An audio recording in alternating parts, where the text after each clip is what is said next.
PodcastOne presents the Steve Austin Show Classics.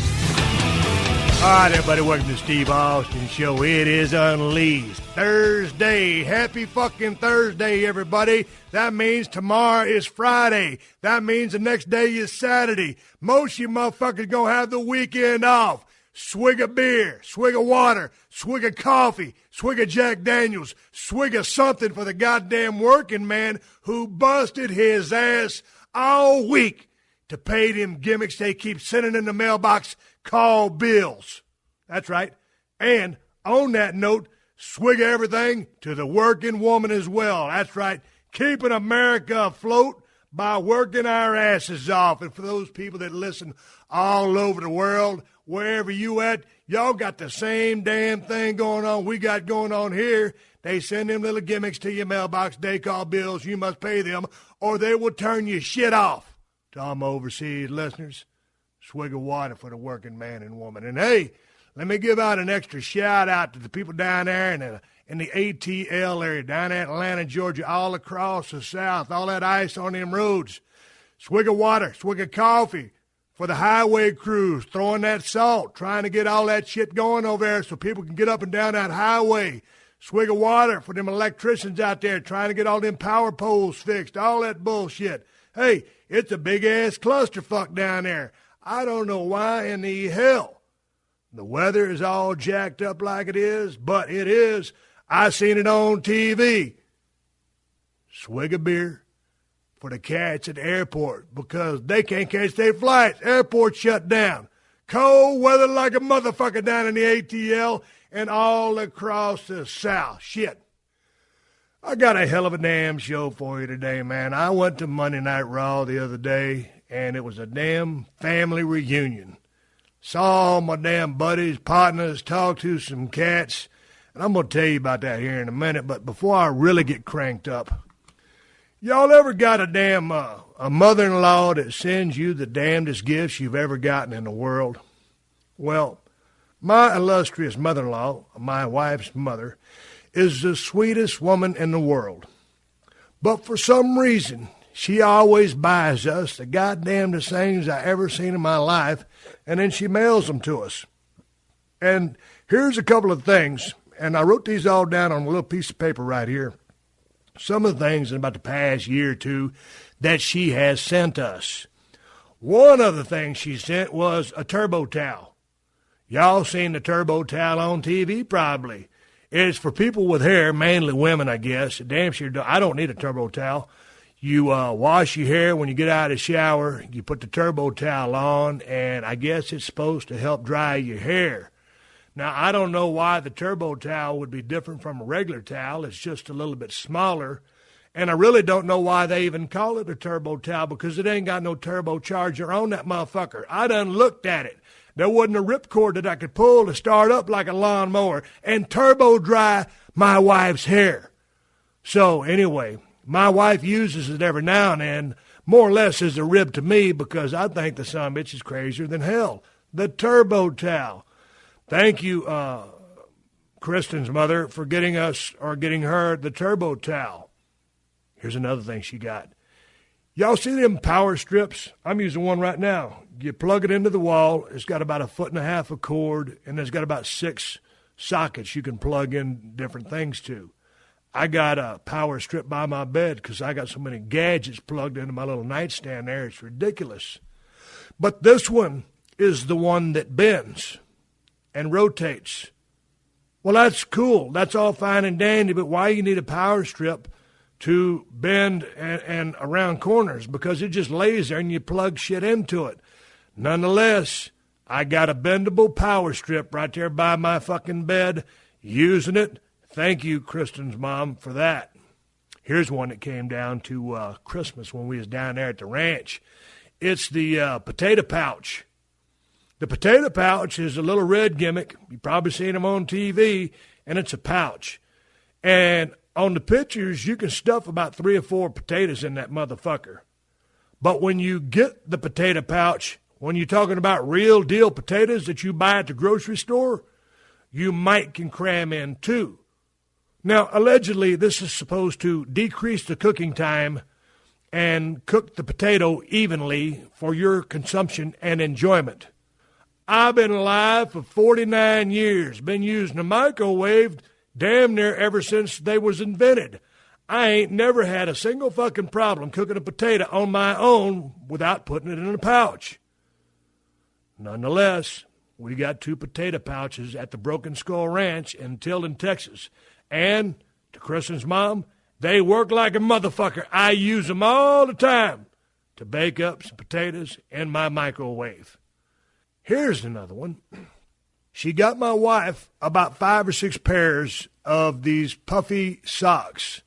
And on the bottom of them it says Dream with a sticky bottom. I guess so that when she's walking across the floor, she does not lose traction and fall. And so anyway, we took a gimmick picture of my wife sleeping in these Dream socks with her feet kicked up in the air. It's kind of a rib. But they're purple. And then she got a blue pair. And I got a pair. There's a blue pair laying in front of me right now. And Moolah, the silver lab, and Hershey, the wonder dog, have been playing tug-of-war with that motherfucker. And she didn't get to wear it too many times. So if you don't want to wear it as a Dream sock, it makes an outstanding toy for your pets. Here's another thing that my mother-in-law got us. She got us a gigantic-ass angel for our Christmas tree at the ranch. But see, here's the deal.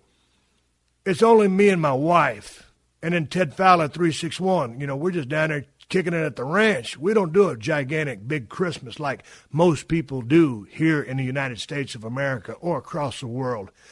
My wife goes to Trader Joe's and gets one of those little gimmick trees. It's about 1.5 feet tall. That's right, the same Trader Joe's with the little bitty tiny ass parking lot. Hey, Joe, build a bigger fucking parking lot, motherfucker. So anyway, back to the giant angel to put on our little bitty tiny Christmas tree. It's a motherfucker.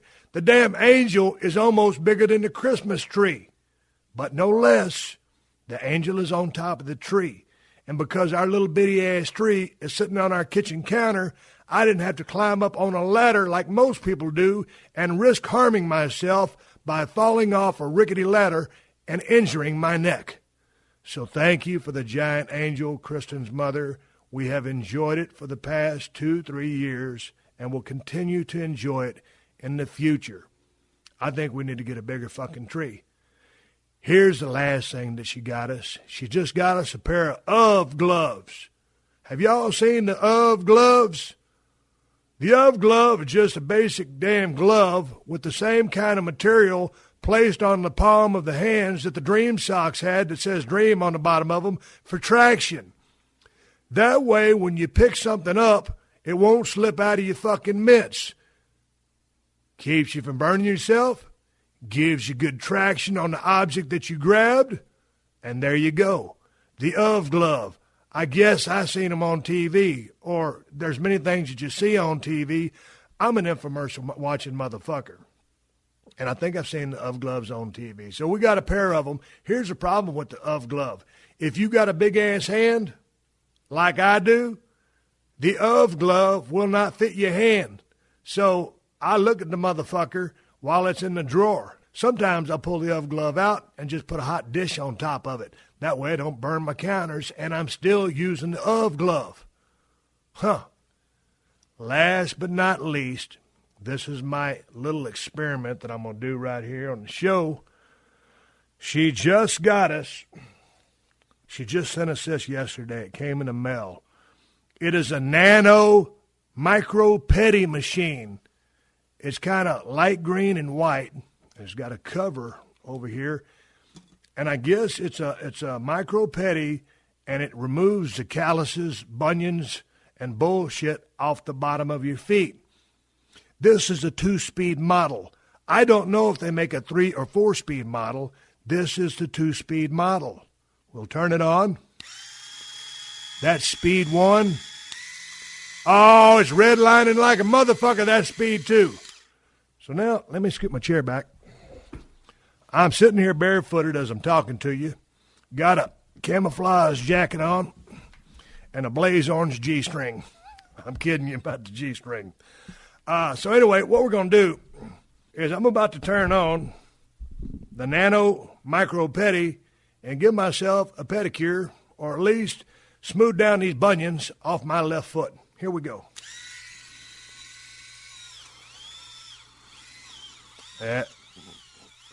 They should have got me the turbocharged model because this motherfucker's bogging down. I think what needs to happen when it bogs down is I should apply less pressure. But applying less pressure results in fewer results. I think my bunions and my calluses are getting the best of the micro petty nano machine. They tried on my toe. Now, don't get me wrong. There's some skin follicles flying everywhere. I might have should have put a gas mask on. You know what? Okay, that's enough of that bullshit test. I need to clip my fucking toenails. They look hideous. My fucking toenails right now look like they was on the end of Freddy Krueger's hands. And what was that movie? Whatever the fuck it was. You know what I'm talking about. Anyway, all right. To Kristen's mom, thank you for the micro mani-pedi machine. The motherfucker works, I guess, to a degree. That's the first time I for feet like mine, you really need a belt sander. I should drive my ass to Home Depot and buy myself a belt sander for my feet. But because no one really sees the bottom of my feet, I'm going to leave the motherfuckers as they are. Hey, we're just kicking it here at the house. I'm fixing to tell you about my trip to Monday Night Raw. The Raw crew from WWE came down to the Staples Center here in Los Angeles, California, and I'm going to tell you all about the people I talked to, shooting the breeze with some of my buddies. It was just like a goddamn family reunion. Things have changed. They've just gotten bigger and better, but the people there are all the same. You're listening to another classic episode of The Steve Austin Show, only on PodcastOne.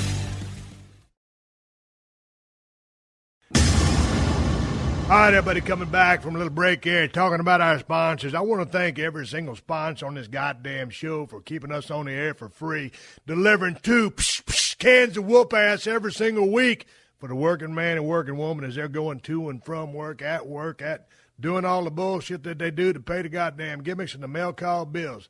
Let's talk about my trip down to Monday Night Raw. WWE came to town. Los Angeles, California, playing at the Staples Center. I'd been trying to talk to some more talent at WWE. And, man, I tell you what, when you try to schedule a conversation with the WWE superstars, it's pretty hard to do because they always on the road. I've talked to a couple of guys on the phone. I talked to young Daniel Bryan during deer season. I had a damn good time talking to that young man. It was an excellent conversation. I got to find out a lot about that guy that I did not know. And the first time I really had an in-depth conversation with him. And I would have loved to have talked to him in person, but the guy is just great on the telephone, and we had a good time. I always prefer to do my interviews in person, but, nonetheless, a lot of them get done over the phone because it is what it is, and I'm based in Los Angeles or Texas. And they're all over the world doing what they do, putting smiles on people's faces, trying to put asses in the seat so they can perform inside a 20 by 20 squared circle. So anyway, I got on the horn, started talking to a couple of my guys. I've been reaching out for the last few months to some people. I knew that the WWE was coming into town. I looked at the schedule, and I reached out to John Cena. I know you guys have been wanting to hear from John Cena for a long time. And I reached out to him. I reached out to The Big Show. I reached out to Dutch Mantel. Y'all know him as Zeb. And I reached out to Steve Regal, my old travel partner. The guy who came by a couple of months ago. We talked for 2 hours, and I lost a goddamn computer chip. He came by. We had a wonderful conversation. Lasted damn near 2 hours, and it was better than the first time. Soon as he was gone, I stuck the chip in my computer and downloaded the show and sent it to Stacy down there at PodcastOne so I didn't lose that motherfucker again. Steve Regal and I go way back to about 91, 92 when he came to WCW. And I remember watching his first match because I was like, man, look at this motherfucker come down here from England, and let me see what he's got. And I tell you what, man, I watched that guy work in the ring, watched the way he sold, And after the match was over, I went over and I introduced myself to Steve Riggle. I said, hey, man, I'm Steve Austin. It's nice to meet you. I enjoy your work. And for some reason, man, me and that guy just hit it off from day one and turned into real good buddies, real good friends to this day. And I tell you what, we raised some hell up and down the road. I'm not going to go into details here, but I had a wonderful time hanging out with my buddy again, and finally proud to have captured a damn big-ass can of audio whoop-ass that you will be hearing soon. I started off at Dutch Mantel's hotel room. I knocked on the door, and I was about 15, 20 minutes early, and Dutch let me in, and we started shooting this shit like the old days. I have not seen Dutch Mantel in I don't know how many years. I've talked to him on the phone here or there a few times. I tell you what, man, Dutch was one of the most influential people on my career because, man, when I was going up and down the road, it was me and him and Chris Champion in a car talking wrestling because that's really all there was to talk about. We was living it, eating it, breathing it, crapping it, talking pro wrestling, man. I was like a damn sponge. My brain was absorbing all the information that Dutch would tell me about the psychology of matches and how to do this and why to do that and all that other bullshit and the things that Chris Champion would have to offer. And, you know, later on down the road, Dr. Tom Pritchard and everybody else that helped me out there. But it was really nice to reconnect with Dutch after such a long period of time. And I'm going to have that conversation coming up for you very quickly on the Steve Austin Family Friendly Show.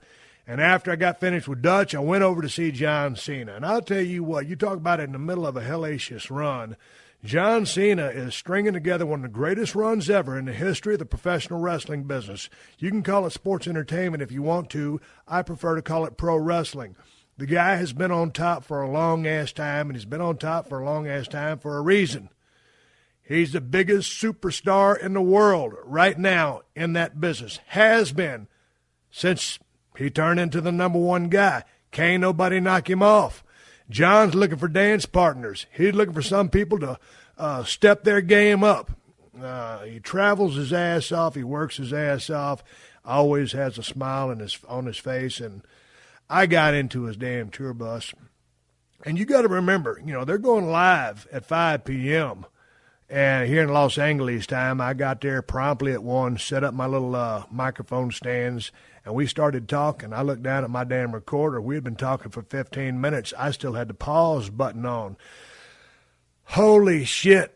I done wasted 15 minutes of my time, but more importantly, I'd wasted 15 minutes of John Cena's time, who has a tremendous amount of responsibilities once you get going, not even at just an event, but certainly a live televised event. So I quickly recouped, pushed the damn record button, and off we went into a real damn good conversation and talked about a lot of bullshit, you know, health, fitness, time on the road, paying dues, working his ass off, and being the leader of that company.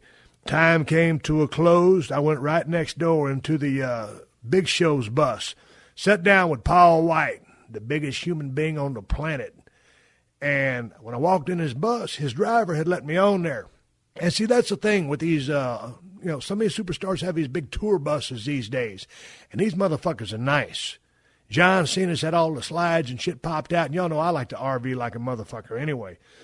And so Big Show just had a nice-ass bus. He didn't have any slides. And I walked in there and I was thinking, man, I had so much fun back in the day going down the road, crammed all in a car trying to save money and shoot the breeze and talk about the business of pro wrestling. But had I lasted another couple of years and someone would have come up with the idea a little bit sooner, I damn sure would have jumped on a damn tour bus as well, wrote that motherfucker off, and took better care of myself. I'm just, that's one of the things I miss about the business was that I missed out on the tour bus era. But that being said, so I go on the Big Show's bus, right? And I'm looking around. Ain't nobody in there. But something smells kind of funky. And I've been in Big Show's bus before, so I know there's a bathroom right there before you get down to the bedroom, in the master bedroom suite. So I go in there and go to the bathroom. I'm number one, if you will.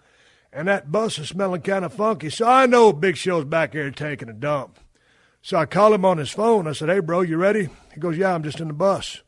I said, I'm in your bus, too. I'm up here in the front. So anyway, Big Show comes out of the back, and we sit down and start talking and having a good time. And then all of a sudden they started calling him to stage so he could go do his walkthrough with Betty White. That's right, Betty White. And they was going to kick some ass, as you guys saw. So my conversation got cut with Big Show. Got cut short a little bit. But, you know, I landed on my feet, made my way inside, stopped by the production truck. Swig of Diet Red Bull for the working man.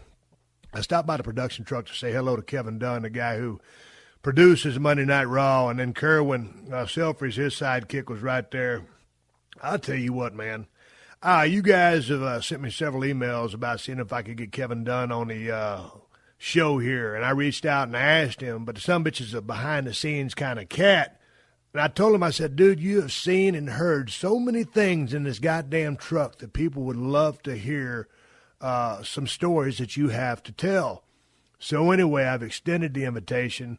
He hasn't taken me up on it yet, but we'll see if he will. And then anyway, man, I saw my damn camera and sound guys, had a good time connecting with those guys. And I saw Stephanie McMahon. She's looking like $1,000,000. She's absolutely beautiful. Gave her a hug, chatted with her. I didn't see Triple H nowhere. Didn't see him. He was busy doing all the things that he does. I was trying to get down to the ring to see and talk to some of the guys back there. And before that could happen, I ran into that sorry-ass, badass Billy Gunn and Road Dogg Jesse James. And me and Billy Gunn used to travel together back in the day. And we started laughing and giggling about the old days and telling stories. And anytime you get around a couple of guys that you went up and down the road with, it's a good time. And, of course, Road Dogg is one of the funniest cats in the dressing room anyway. And I was kidding Billy Gunn because Billy Gunn, when we used to travel together, you talk about the grouchiest motherfucker in the history of the world. When he wakes up, mister, you cannot give him a cup of coffee fast enough to wake his ass up so he turns into a pleasurable human being. And then Road Dogg said, no, he ain't like that no more. Now he's nice in the morning. I said, well, how can you just change from being the grouchiest human being in the world to all of a sudden just wake up and say, oh, I'm happy this morning? But nonetheless, I haven't seen badass Billy Gunn in the morning yet, so I can't vouch for that. But they said he done changed his ways. So it was good hanging out with those guys. While we were shooting the shit, young Dean Ambrose came ambling by. So I stuck my hand out and introduced myself to him, and he stuck around for a little bit and chatted with us. And first time I got a chance to visit with Dean, and very interesting cat. You know, him and the Shield have some real good momentum going right now. The team of him and Seth Rollins and Roman Reigns, ever since they introduced those cats, it was a great plan. It was a great idea. They've executed it to perfection so far. Who knows which way they're going to go with that? But it was finally nice to meet young Dean Ambrose and visit with him face to face. I think a lot of all three of those guys and think the future is very bright for them. And then out of the damn blue, somebody grabs me from behind, and it's Vince McMahon. Vince grabbing me from behind. Boy, I should have dropped him on that stack of dimes he calls a neck stunner. 1, 2, 3. Well, I ain't got no reason to pin him. It was in the back. Gave Vince a big-ass hug and said what's up. And we didn't get a chance to talk too much because right when he came up, here comes the world's strongest human being, Mark Henry. And he gives me a big-ass bear hug. And when Mark Henry gives you a big-ass bear hug, you either shit your pants or can't breathe because that's how strong he is. Anyway, then he starts tenderizing my trap. We always do a deal where I give him a stunner while I'm standing on my feet. And anyway, it's good to see Mark Henry. Jay Moore loves Mark Henry. Every time I talk to Jay Moore, he's got Mark Henry stories. So it was good to see him. Man, he's been having a hell of a run up there, and he's still around. And then right before Vince McMahon got called off to do some business, here comes Rey Mysterio. Ray had a big-ass smile on his face. He's a future Hall of Famer. That guy's had an incredible career. And I laughed at old Ray. I said, God damn it, Ray. I said, number 30 in the Royal Rumble. I said, who in the fuck you got heat with? And I told Vince, I said, goddamn, Vince, I said, I wasn't doing nothing. If you need a goddamn 30 spot in the Royal Rumble, throw down a phone call. I'll put my goddamn knee braces in the bag and fly down to be your number 30 spot in the Royal Rumble. And said, don't fuck Ray over like that. Shit, Ray's a goddamn baby face. He should have stuck a heel in that spot. So Ray was laughing, and then he rode off into the sunset. And that just goes back to booking, man. You can't have a cat like Rey Mysterio in the number 30 spot when the whole crowd at the arena is wanting and cheering for Daniel Bryan to come join the Royal Rumble and throw a bunch of trash over the top ropes and go to the main event in WrestleMania. I still don't understand that booking decision. That would have been a very opportune spot for a real hot heel. That would have been a very good spot for one Wade Barrett. Make him the number 30 spot. Let the people boo him. That's what they trying to do anyway.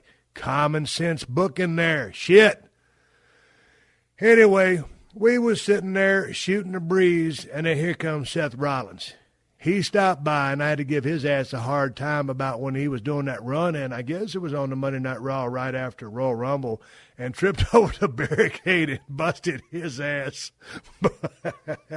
I laughed my ass off. I've done that so many times. You're trying to either look like a man bucks and be a hot baby face, or you're trying to be a heel and be a badass, and you fall flat on your face or your ass, and they can't do nothing about it. You just got to get up and go about your business. So it was good to meet Seth Rollins and get a chance to see what that cat was all about. Again, a bright future for these guys that are in the Shield. And Roman Reigns never happened by. I didn't get a chance to meet that guy. And all of a sudden, sitting there, here comes old Bray Wyatt, that crazy motherfucker, the leader of the Wyatt family. I was a fan of this kid's back when he was Husky Harris. I loved what he did in the ring. He had a different look. With all due respect to everybody with a great physique and all the tattoos and the tan, that's great. But for me, with a little bit of variety, here comes Bray Wyatt or Husky Harris back in the day. So I was really pulling for him. I am glad that the Husky Harris gimmick backfired and didn't work, because it's shades of the ringmaster. Hey, rethink things. He did a lot of homework, kind of had a bunch of ideas to present to WWE, and they started coming up with this Wyatt family gimmick. And Bray, the leader of that illustrious trio, and they're gaining a whole lot of momentum. They're all improving in the ring. Bray's cutting some really, really good promos, and he can take that even to another level up with more repetition and practice, but they're really on a hot streak. Had a good match the other day in that tag match where we caught Ray out of the blue after tagging in and hit him with his finisher. Didn't tarnish Ray any. Gives Bray Wyatt a good, clean, strong win in the middle. So anyway, it was good talking to Bray Wyatt. Also, the Wyatt family member Eric Rowan stopped by. It was good chatting with him for just a brief second. I was already engaged in conversation and never got a chance to meet Luke Harper. Wanted to just put a bug in his ear and give him a little bit of 411, what I thought about what he was doing. Offer some constructive advice for some of his in-ring stuff. Hang on, I'm taking a swig of Red Bull for the working man. And I'm back. Hey, I was back there. Those guys that came and left, I was still sitting there bending the ear of Billy Gunn and god dang Road Dogg Jesse James. We're still laughing and telling snapmare stories. That's an inside story. And here comes that old songbird, Lillian Garcia, my old drinking buddy, my drinking partner. I don't know how many times myself and Lillian got drunk together in front of 15 to 20,000 people every single night, but it was a bunch. And the thing about Lillian, she's not only beautiful and can sing like a bird, you know, she's cool in the gang. But she can drink like a motherfucker. I'll tell you what, she could put some beer down. She probably most guys underneath the table. And I don't know how many times we've been in the ring, and every time I tossed Lillian a beer or poured beer on her head and all over her clothes, she would just laugh and smile and have a damn blast. So, Lillian, it was a pleasure seeing you. You're one of the coolest chicks I know. And hadn't aged a damn bit. I mean, she's still as beautiful as the day I met her. Shit, probably 10, 15 years ago, whenever it was. I got hit with so many steel chairs, I can't remember where the shit or wind my watch. But it was nice to see Lillian again. Brooklyn Brawler and Harvey Whippleman then ambled by. Y'all know the Brooklyn Brawler. Hell, that sumbitch been in the ring forever. Hell of a damn worker. And fucking Steve Lombardi, I've known that cat forever. Hearts is good as gold. And old Bruno, downtown Bruno from the USWA days. Back in the day when I was working at Stone Cold Steve Austin, Bruno Lar would get me a fifth of whiskey or fifth of vodka or a 12-pack or an 18-pack of beer every single night. Part of our little thing that we always had going. Let's call it a tradition rather than a habit. You're listening to another classic episode of The Steve Austin Show, only on PodcastOne. Steve Austin Unleashed. Things have changed over at WWE. I mean, not changed a whole lot, but I mean, man, it just seems like that whole system just keeps snowballing and getting bigger and bigger and bigger. And WWE Network is going to unleash on February 24, 2014, 100,000 hours of original content and programming. Legends House going to be on there. All the pay-per-views, all the live WWE pay-per-views, including WrestleMania, for $9.99 a month. I tell you what, I'm going to buy the sumbitch. Jesus Christ. If you want to watch some old wrestling matches from I don't know how many territories they got access to, all you got to do is punch it in the little box there, hit the return button, and off and away you go. Jesus Christ. Anyway, back to my day at Monday Night Raw. There's a dude there named Nick. I think Nick just helps setting everything up. I don't know if Nick is a sound guy or not a camera guy. But anyway, I just know his name is Nick. He's the guy I sold my old Honda four-wheeler to about 10 or 15 years ago, and he still has the sumbitch today, and it still runs. And when I sold it to him, that motherfucker was in premier condition anyway, because I always take care of my four-wheelers. And I bought that four-wheeler when I lived in Georgia, and I was on a hunting lease with Mr. Wonderful Paul Orndorff and Ravishing Rick Rude. Here's a quick fishing story for you. Now, we was out there in South Georgia, Ryan, Georgia specifically, and we was out there on about 2,000 acres. And one time, it was just myself and Rick out there. And Rick loved to fish. So we had our fishing poles, and there's a little pond over there, and we went fishing. And, man, Rick was in the sweet spot. He probably caught about 15 or 18 catfish, and I probably caught about 3. So we go back to the damn house, and I'm going to clean these fish up. And I'm sitting there with a piece of plywood, some pliers over a trash can, cleaning catfish, and there's a house. That ain't a fancy house. It's just a house with bedrooms in it. And someone had bought an old TV and one of those top-loading VCRs and hooked it up. And there was like a big naugahyde plastic leather chair, a recliner there. And Rick was in there, sitting there watching a tape of Cape Fear with Robert De Niro. In there, and that's a true story, smoking a big-ass joint. Bless Rick's heart, he loved to smoke that damn dope. So I'm thinking to myself while I'm cleaning catfish, man, look at this motherfucker. I'm out here cleaning all these catfish, and he's in there sitting on his ass, smoking a joint, watching Cape Fear. And he's the one that caught all these motherfuckers.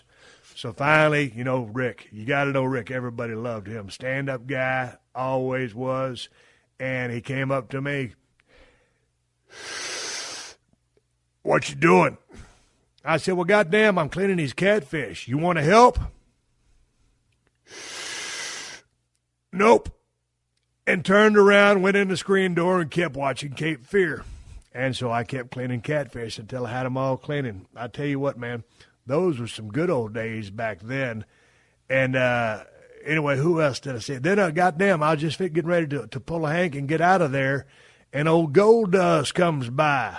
God damn it, Dustin Rhodes. Now, Dusty Rhodes, the American Dream, is one of my favorite wrestlers of all time.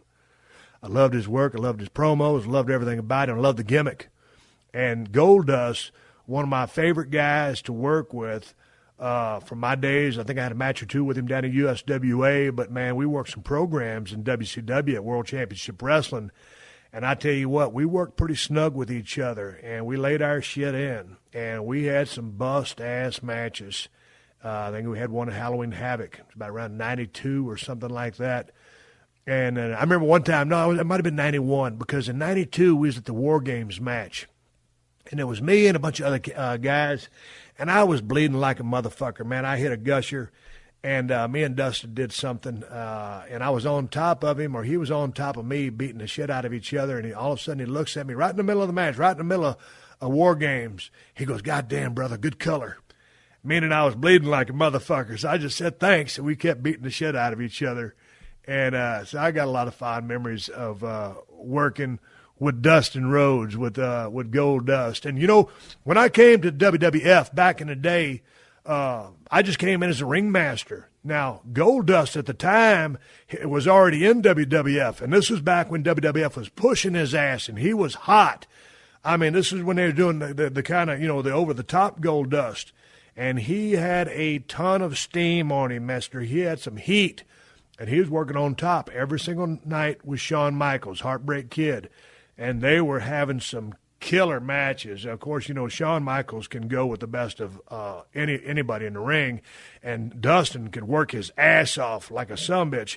So they were having these killer matches. I was on about mid-card, and I'd already taken a shower and waiting on Dustin because we traveled together. And then for some reason, you know, WWF at the time was catching a lot of flack from the organizations about the character of Goldust, and they just kind of chopped his legs out from underneath him and stopped pushing him and stopped doing all the skits and the videos and the vignettes that he was doing. And he just kind of fell by the wayside, and then he left for a while. And finally he's back now. But I remember the days when he was there, and he was absolutely on fire, and those guys were kicking ass in the ring and having some bust-ass matches. And I'm glad to see Dustin doing so well now. I mean, I passed by him in the hallway the other day, and I looked at him. He had veins in his arms. I said, "Dude, you're in the best shape I've ever seen you." I was watching the Royal Rumble, and I commented. I said, "Dude, you're moving around better than you ever have moved around." And he said, "Thanks, man." And anyway, you know, I talked to Cody Rhodes there for a little bit as well. I don't know Cody too well, but I talked to him. He's kicking ass. But, man, I tell you what, that damn Dustin Rhodes has really lit it up. And then, hell, Dave Bautista flew by real quickly. And then Dolph Ziggler saw him, saw all the divas, the Bellas, Cameron from Tough Enough. And it was good seeing her. I remember she was the first person to leave Tough Enough, and she didn't win Tough Enough. But I told her back then, I said, "You got a place in the business." I said, "You're beautiful, you're articulate, you're eloquent, and you're intelligent. There's a spot for you, and there's a spot for her. She's got it, and she's doing fantastic." And all of the divas look like $1,000,000, man. Absolutely beautiful. And that was pretty much my day at WWE Monday Night Raw. I can't remember. I know I talked to some other guys. I know I'm leaving a few names off the list, but it was a pretty interesting atmosphere there, as I say in some of the interviews to come with some of the talent that I just talked about, with Dutch Mantell, Zeb, with John Cena, with the Big Show, with Steve Regal. You know, some people are walking on eggshells over a little bit. There's only one game in town. I think the WWE superstars hold themselves to a very high degree of professionalism there, but maybe somewhat walking on eggshells, afraid to piss anybody off, because there really are no other options when you get booted out of WWE. So hopefully these cats will start taking chances, or chances within reason, and if their gimmicks aren't so great, to rethink these gimmicks and present them to Vince, who is a businessman and will take the time to listen to anybody who's got an idea. That's the thing about Vince. He's always willing to listen to an idea, and he's busier than the summits right now with this network about to launch. He seemed a little preoccupied when I talked to him because I think he's got a lot on his plate and a lot going on. And, hey, man, these guys are heading right into WrestleMania 30. The Punk storyline continues. Is it a storyline? Is it not a storyline? I saw Daniel Bryan right there towards the end, and, boy, he had a big smile on his face, and he was happy as a lark. They still got the Daniel Bryan thing going. People are red hot for that guy. Keep pushing him. Do something. Do the right thing. It'll be interesting to see what happens as far as WrestleMania goes with that cat. We're going to keep talking about it. We've got several weeks to talk about it. I'm going to close this part of it down because that's pretty much all that happened, man. I got back in my SUV and went back to the house, and I think I had about 6 beers that night because I knocked down 4 interviews and had a damn good time. Swig a beer for the working man. And I asked you guys to send me some questions at questions@steveaustonshow.com, and you did just that. So I'm going to come back and answer your questions. Hey, so anyway, you guys sent me some questions. Some of these a little bit long-winded, but let me get going here and swing at them. Hey, Mr. Austin, you ain't got to call me Mr. Austin. You can just call me Steve. Thank you for opening up a can of audio whoop-ass for the working man around the world. Now, I'm a mailman, and sometimes the elements outside, loose dogs run around chasing me, and customers yelling at me because their check hasn't arrived yet can make you go crazy. Now, I can't really give my customers the double middle finger when I get annoyed because their mailbox is being blocked, but I don't have to. That's because I walk around listening to your podcast on my route, and it makes my day go by so much easier and gets me in a better mood. My question to you, sir, as I deliver these gimmicks called bills to my customers is, what is your take on current WWE superstar Antonio Cesaro? Now, I hear he is dropping the name Antonio and is just going to be called Cesaro. I myself find the man a great talent and could see him doing great babyface business here in the near future. Do you think it's too soon for him to break up the Real Americans with Jack Swagger and Zep Coulter, or do you think it's his time to go back into singles? I see Cesaro as a future world champ and think the guy can get over just like he did for the Los Angeles crowd on February 10th edition of Raw. Mic skills are my only question, but I'd like to see Cesaro get a bigger push here in 2014. Even though I'm a mailman, I still love dogs, so please tell Hershey Brio and Shona I said hi. And that's from old Jimmy over there in Washington. Well, let's address the first part of that question. What do I think about Antonio Cesaro? Man, I think the guy's a hell of a talent. He's a hell of a gifted athlete. He's got a good look. I take the sweatbands off the legs. I don't like those. Go to traditional knee pads to protect your knees. The gimmick needs tweaking, obviously. But this guy is a talent. They need to put some more thought in to what they do with this guy. I know they've kind of brought him in with some lackluster ideas to begin with, but just let him maintain what he's doing right now with Jack Swagger and Zeb. But then it'll be time to split him out of that because bigger and better things are down the road for this young cat. That's what I think anyway. And I'm already thinking some ideas for this kid myself, but I think he's a true talent. He's a good-looking cat. Speaks about 5, 6, 7 languages. That's always the bonus. The kid's got potential. All right, here we go. This comes from a cat over in Ireland. All right, hey, Steve, I'm getting married in December, and I'm scared shitless. We have been dating for 10 years, and I love this girl, and I never cheated on her before, but the idea of marrying her scares me. Well, why the fuck does it scare you? You've been dating her ass for 10 years. Are you going to break up with her? Is marriage the bottom line? Is she bugging you about getting married? What's the story here? If you're in a committed relationship right now, you got to understand. See, that's the way chicks are. Chicks want to get married. Women want to get married. Say that with all due respect. 1 out of 2, every marriage fails. So you got that going against you. But, hey, man, if you love this woman and she's your soulmate and you've been dating for 10 years, it's time to shit or get off the pot in her mind. I can see where you're coming from, though. I've been married 4 times. So, you know, if you dig this chick and you will not find a better one, I think you should hang on to her. And maybe that's getting married. So I wish you all the best in the world. And that's about as good as I can tell you, brother. Women are on a time clock. Once they start getting to a certain age, they want to go ahead and tie that knot. And it just bees that way sometimes. Hey, man, this one comes out from a quick question. I currently have a wrist injury, and this has limited my current workout regime. I can still bench, albeit painfully, but my bicep curling and press-ups have taken a hit. Any tips on getting around this, or can you recommend substitute alternative workouts I can do until my injury recovers? That's from old Paul. Hey, man, anytime I get something that starts going south on me, I'll jump on some anti-inflammatories. I like naproxen. Ibuprofen works good. As soon as anything stops hurting on me, I stop taking whatever I'm taking. And sometimes, dude, just lighten up. Lighten up the weight and put in the repetitions. You ain't got to beat yourself up every single time. So if your wrist is bothering you, just use some alternate exercises. Go to push-ups. If it's that bad, you might need to check the sumbitch out and get it x-rayed or MRI'd. A wrist wrap might also help things. But lighten up your load, switch out to different exercises, or focus on cardio. Where there's a will, there's a way. Sometimes you just got to stop aggravating stuff and let it heal up on itself. Again, I'm not a doctor, but I did stay at a Holiday Inn Express last night. Swig of Red Bull for the working man. Hey, Steve, this isn't a question. It's a straight-up shoot. I went out on the weekend having a couple of dodgy cocktails followed by a good-looking burger that turned out to be food terrorism. The next day, I spent 14 hours within a 2-meter radius of the toilet. No joke. 14-hour drizzling shit's worse than the ringmaster gimmick. The kid was shitting like a crippled goose.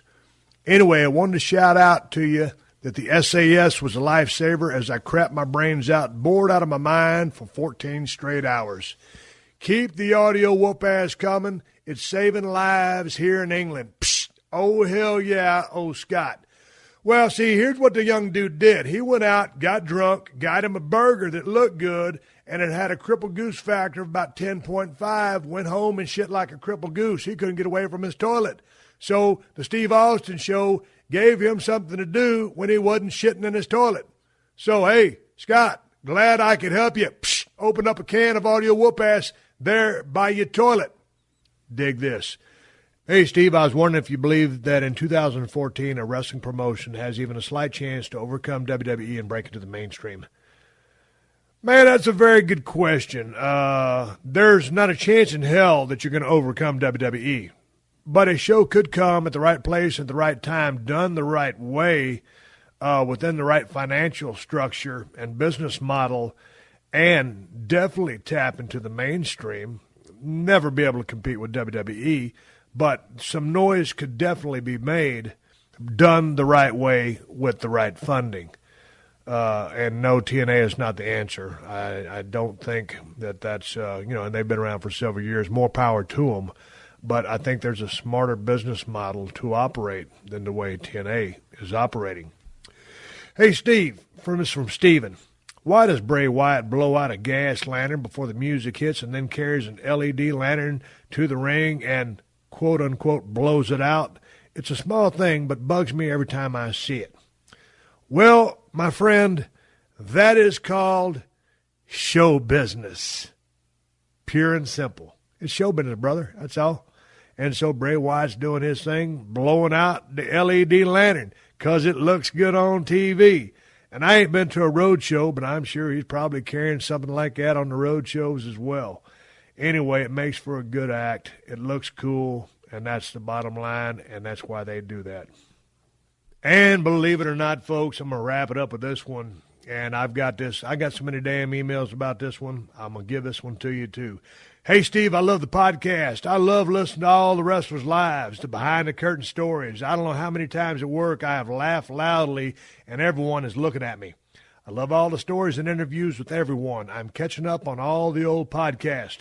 I am sure someone has suggested already, but in case they haven't, you're breathing in the mic. It is very distracting. I just was listening to Kevin Nash and had to listen to it again because I was so focused on your nose whistle. I don't know how the setup is there, but I think it could be a quick fix, something as simple as leaning back until you have the chance to talk or use a headset and maybe moving it away from the mouth and nose. I'm sure your voice will still be picked up. Anyways, that's the only suggestion I have. That won't stop me from listening at all, but you always talk about being the best, and I believe you can be the best at this too, and that's the bottom line from Kurt. Now, Kurt, that Kevin Nash interview was from about 6-7 months ago, so that's an old-ass interview. If you can still hear me breathing while people are talking, send me another email. You got to jump forward and get to the current podcast that I'm running. Every time I'm in the studio, when I'm in Beverly Hills with Stacy, I'll tell Stacy, hey, let me know if I'm breathing too loud because my nose is busted to shit. I got the deviated septums, nose broke so many times I can barely breathe out of it. I can understand what you're saying. I'm not trying to make you feel sorry for me by talking about my deviated septums, my fucked up nose. That's not the point. I hear you. I appreciate the fact that you told me that the breathing was bothering you. I'm doing what I can, but when you lean away from that microphone, when you're trying to have a conversation with someone, you try to get your stuff in there while you're on a telephone call, it's tough. So anyway, I'm working on that. If it still persists, send me another fucking email. We're trying to make this the best goddamn can of audio whoop-ass you can open in the world of podcasting. So anyway, I guess I'm going to take my loud breathing ass and shut the fuck up now. It's time for me to ride off into the sunset. I got to take my fat ass to the gym. I'm still on the goddamn diet, down to about 263. I ain't really lost any weight, but I think my muscle memory is coming back. I think I'm getting a little bit more jacked up than I was, starting to wash a little bit of that beer off my system. Muscles are starting to memorize where they was back in the day. I'm applying the intensity, the consistency, and everything that goes with trying to get my ass in shape. I had a great time going down to Monday Night Raw. I had a great time talking with everybody I saw down there. It was like a big-ass family reunion. I have been gone from the business of pro wrestling for a long time. Now, I know they're doing sports entertainment, but back in the day when I was doing pro wrestling, it's been a while since I've been around.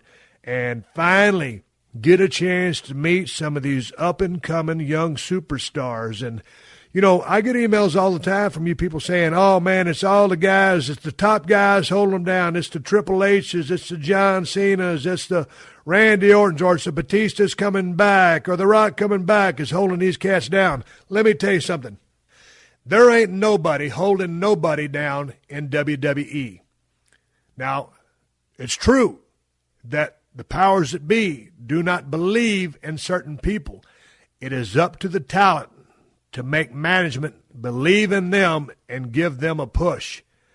There is a pretty thin roster of talent in that locker room. There's a lot of guys and gals, but when you talk about the cream of the crop, you're talking about the best. Vince McMahon will let anybody be a star that has the potential to be a star. John Cena wants different dance partners. Triple H would love a different dance partner. Randy Orton would love a different dance partner. Daniel Bryan would love a different dance partner. CM Punk, if he comes back, would love a different dance partner. So, hey, man, the doors are wide open there. The ceiling is unlimited. I hear that all the time, man. John Cena is the top dog. He would love for someone to be in contention for that top dog status because he's an alpha male, he's a competitive cat, and he wants to battle it out and fight for his job. All he does is keep going up and down the road, doing his best, giving it his all in the ring, and that's all you can ask from a WWE superstar. All the cats I just mentioned are working their asses off and doing their deal. It's just got to be up to the talent coming up to make some noise. Not be afraid to go out on a limb and take a chance. To you cats that listen to my show in the back, do something. Wake somebody up. Grab that fucking business, that company by the throat and say, hey, motherfucker, I want to push. Sky's the limit, cats. Hey, I appreciate you guys hitting the download button. I'd appreciate it more if you hit the subscribe button. I'd really appreciate it if you tell a couple friends about this show if you enjoyed it. It's a little one-on-one here from me to you as you ride down the road, going to work, coming to work, sitting at damn work, working on a computer, doing whatever the fuck you're doing. I do this show for the working man and the working woman.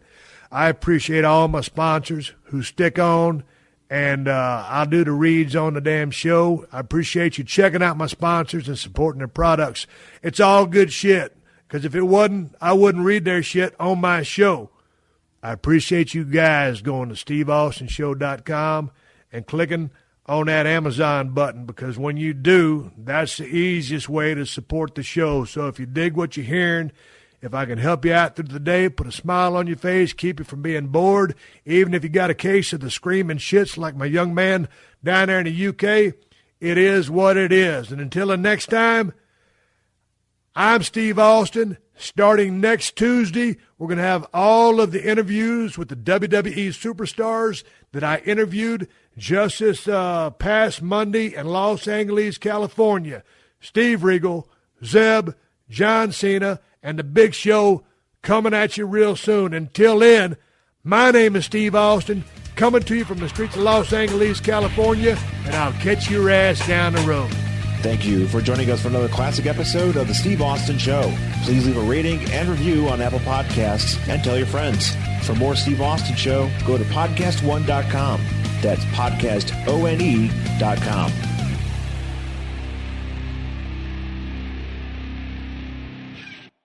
Hold on to your jingle bells. Pluto TV has all your holiday favorites for free.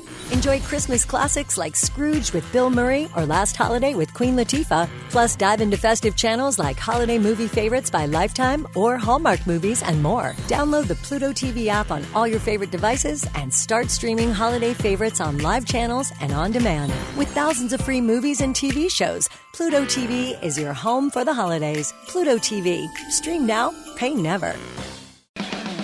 Hey everybody, I'm Brian Loans, the lead broadcaster for the NHRA, and now the host of the Hot Rod Pod, Where It All Began by Motor Trend. This will be a new series that'll knock your socks off. We're going to talk to the biggest engine builders, drag racers, competitors, hot rod builders, and more, the movers and shakers of the high-performance aftermarket, both legends past, present, and future, and I'll be joined by a great rotating cast of co-hosts. Whether it's John McGann, the editor of Hot Rod Magazine, whether it's David Freiberger of Roadkill, or a bunch of stars that you know and love from the automotive media, this is a new series that is going to take our show and our brand to the next level. I'm Brian Loans with the Hot Rod Pod, Where It All Began. Make sure you download the Hot Rod Pod wherever you get your podcasts.